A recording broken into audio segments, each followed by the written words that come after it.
ಮಧ್ಯಪ್ರಾಚ್ಯದಲ್ಲಿ 39ನೇ ದಿವಸ ಇವತ್ತು ಕೂಡ ಯುದ್ಧ ಮುಂದುವರೆದಿದೆ. ಎಸ್ಪೆಷಲಿ ಇವತ್ತು ರಾತ್ರಿ 8 ಗಂಟೆ ನಂತರ ಭಾರತೀಯ ಕಾಲಮಾನ 8 ಗಂಟೆ ನಂತರ ಏನಾಗುತ್ತೆ ಅಂತ ಹೇಳಿ ಜಾಗತಿಕವಾಗಿ ಕುತೂಹಲ ಅಂತೂ ಇದ್ದೇ ಇದೆ. ಯಾಕಂದ್ರೆ ಫೈನಲ್ ವಾರ್ನಿಂಗ್ ಅನ್ನ ಟ್ರಂಪ್ ಇರಾನ್ಗೆ ಕೊಟ್ಟಿದ್ದಾರೆ. ಆದ್ರೆ ಇರಾನ್ ಸೋಫಾರ್ ಇದಕ್ಕೆ ಡೋಂಟ್ ಕೇರ್ ಅಂತ ಇದೆ.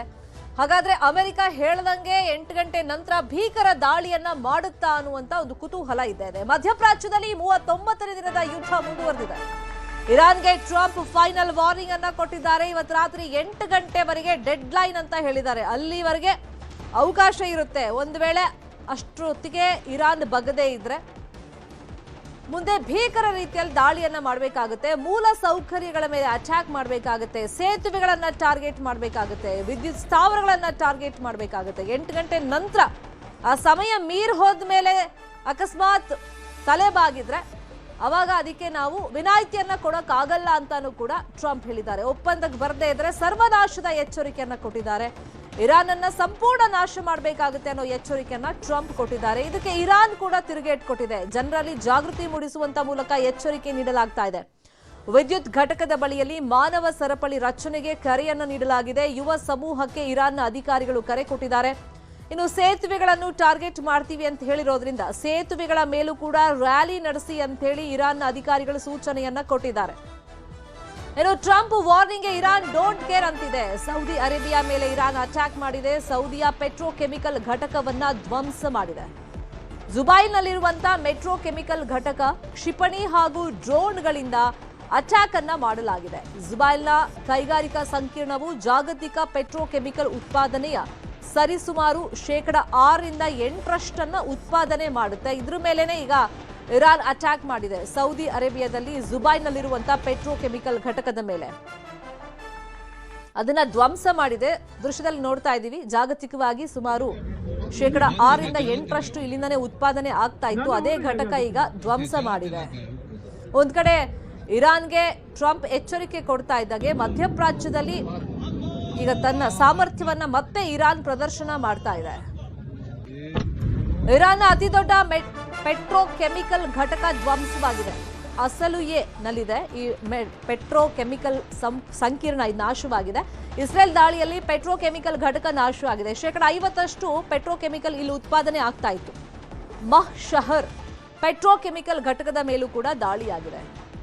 ಅಸಲುಯೆ ಮತ್ತು ಮಹ್ ಶಹರ್ ಮೇಲಿನ ಇಸ್ರೇಲಿ ದಾಳಿಯಿಂದ ಪೆಟ್ರೋಕೆಮಿಕಲ್ ಉತ್ಪಾದನೆಯ 85% ನಾಶ ಆದಂಗಾಗಿದೆ. ಈಗ ಪೆಟ್ರೋಕೆಮಿಕಲ್ ಘಟಕಗಳನ್ನ ಟಾರ್ಗೆಟ್ ಮಾಡಲಾಗ್ತಿದೆ. ಫಸ್ಟ್ ಸೌದಿ ಅರೇಬಿಯಾದ ಮೇಲೆ ಇರಾನ್ ಅಟ್ಯಾಕ್ ಮಾಡಿತು. ಇರಾನ್ ನಲ್ಲಿರುವಂತಹ ಪೆಟ್ರೋಕೆಮಿಕಲ್ ಘಟಕವನ್ನ ಈಗ ನಾಶ ಮಾಡಲಾಗಿದೆ. 50% ಪೆಟ್ರೋಕೆಮಿಕಲ್ ಉತ್ಪಾದನೆಯೇ ಈ ದಾಳಿಯಿಂದ ಸ್ಥಗಿತಗೊಂಡಿದೆ ಅಂತ ಹೇಳಿ ಮಾಹಿತಿ ಇದೆ. ಯುದ್ಧ ಮತ್ತಷ್ಟು ತೀವ್ರ ಸ್ವರೂಪವನ್ನ ಪಡ್ಕೊಳ್ಳುತ್ತಾ ಇವತ್ತಿನಿಂದ ಅಂತ ಹೇಳಿ ಜಾಗತಿಕವಾಗಿ ಒಂದು ಆತಂಕ ಅಂತೂ ಇದ್ದೇ ಇದೆ. ದಾಳಿ ಪ್ರತಿ ದಾಳಿಯನ್ನ ಇವತ್ತು ಕೂಡ ಮುಂದುವರೆಸಲಾಗಿದೆ. ಇವತ್ತು ಪೆಟ್ರೋಕೆಮಿಕಲ್ ಸಂಕೀರ್ಣ ಘಟಕಗಳನ್ನ ಟಾರ್ಗೆಟ್ ಮಾಡಲಾಗ್ತಾ ಇದೆ. ಇನ್ನು ಇರಾನ್ ಮೇಲೆ ಅಮೆರಿಕ ಇಸ್ರೇಲ್ ಭೀಕರವಾಗಿ ದಾಳಿಯನ್ನ ಮಾಡಿದೆ. ಇರಾನ್ನ ಕರಾಜ್ನಲ್ಲಿ ಭಾರೀ ಸ್ಫೋಟದ ಸದ್ದು ಕೇಳಿದೆ. ಟೆಹರಾನ್ ಮೇಲೇನೂ ಕೂಡ ಅಮೆರಿಕ ಮತ್ತಷ್ಟು ದಾಳಿಯನ್ನ ಮಾಡಿದೆ. ಮೆಹರಾಬಾದ್ ಏರ್ಪೋರ್ಟ್ ಬಳಿಯೂ ಕೂಡ ದಾಳಿಯನ್ನ ಮಾಡಿದೆ. ಇಸ್ರೇಲ್ ಮತ್ತೆ ಅಮೆರಿಕ ಸೇರಿ ಇರಾನ್ ಮೇಲೆ ಮತ್ತಷ್ಟು ಭೀಕರ ದಾಳಿಯನ್ನ ಮುಂದುವರೆಸಿದೆ.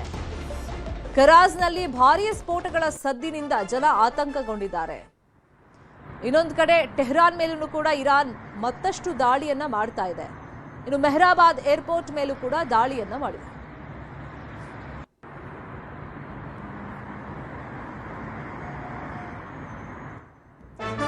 ಇನ್ನೊಂದು ಕಡೆ ಕೊಲ್ಲಿ ರಾಷ್ಟ್ರಗಳ ಬ್ರಿಡ್ಜ್ ಮೇಲೆ ಇರಾನ್ ದಾಳಿಯ ಭೀತಿ ಮುಂದುವರೆದಿದೆ. ಯಾಕಂದ್ರೆ ಅಮೆರಿಕ ಹೇಳಿದೆ ಇರಾನ್ನ ಬ್ರಿಡ್ಜ್ಗಳನ್ನ ಟಾರ್ಗೆಟ್ ಮಾಡಲಾಗುತ್ತೆ ಅಂತ. ಹಾಗಾಗಿ ಇರಾನ್ ಈಗ ಇತರೆ ಕೊಲ್ಲಿ ರಾಷ್ಟ್ರಗಳ ಮೇಲೆ ಬ್ರಿಡ್ಜ್ ಮೇಲೆ ದಾಳಿಯನ್ನ ಮಾಡುತ್ತೆ ಅಂತ ಹೇಳಿ ಆತಂಕ ಇದೆ.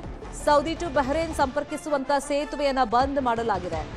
ಕಿಂಗ್ ಫಹದ್ ಕಾಸ್ವೇನಲ್ಲಿ ಸಂಚಾರ ಬಂದ್ ಆಗಿದೆ. ಇರಾನ್ ಸೇತುವೆ ಮೇಲೆ ದಾಳಿಯನ್ನ ಮಾಡಿತ್ತು ಅಮೆರಿಕ. ಪ್ರತೀಕಾರದ ಎಚ್ಚರಿಕೆಯನ್ನ ಇರಾನ್ ಕೊಟ್ಟಿತ್ತು. ಈಗಾಗಲೇ ಸೌದಿ ಮೇಲೆ ಕ್ಷಿಪಣಿ ದಾಳಿಯನ್ನ ಇರಾನ್ ಮಾಡ್ತಾ ಇದೆ. ಇರಾನ್ನ 18 ಕ್ಷಿಪಣಿಗಳನ್ನ ಕೆಲವೇ ಗಂಟೆಗಳಲ್ಲೇ ಹೊಡೆದು ಹಾಕಿದೆ ಸೌದಿ. ಈಗ ಸೇತುವೆಗಳನ್ನ ಇರಾನ್ ಟಾರ್ಗೆಟ್ ಮಾಡುತ್ತೆ ಸೌದಿಯಲ್ಲಿ ಅಂತ ಹೇಳಿ ಆತಂಕ ಇದೆ. ಈ ನಿಟ್ಟಿನಲ್ಲಿ ಹಲವಾರು ಸೇತುವೆಗಳನ್ನ ಬಂದ್ ಮಾಡಲಾಗಿದೆ.